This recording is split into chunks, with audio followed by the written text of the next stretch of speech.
Between her 3 auto shops, her 3 kids, and the college degree she's trying to finish, Maricruz Abarca doesn't get much sleep, but she's getting even less of it these days. It's really painful as a mother to go to sleep every single night without thinking, that what's going to happen tomorrow.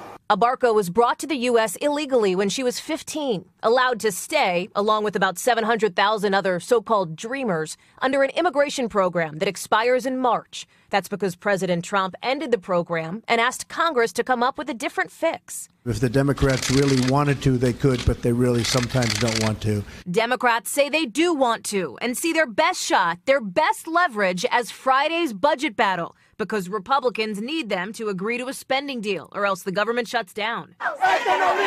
Dreamers demonstrating in Washington today. We are honest people that want a better solution, not having that fear of being deported to a country that we do not know. But negotiations are breaking down after a single word, S-hole, turned the debate into something else in the eyes of Senator Lindsey Graham. This has turned into a S-show. Homeland Security Secretary Kirstjen Nielsen, who was at Thursday's explosive Oval Office meeting, says she doesn't recall exactly what was said.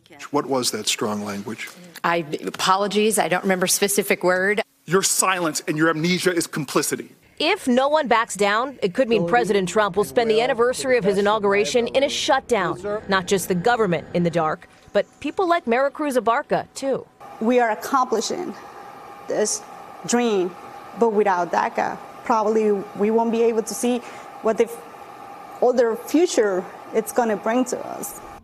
There's legal drama, too. After supporters of this immigration program sued to keep it alive, the Trump administration is saying today it will rush to ask the Supreme Court to step in, skipping over a federal appeals court. It's an unusual move intended to get a quick ruling, but one that rarely succeeds. Lester. Hey, NBC News fans, thanks for checking out our YouTube channel. Subscribe by clicking on that button down here. And click on any of the videos over here to watch the latest interviews, show highlights, and digital exclusives. Thanks for watching.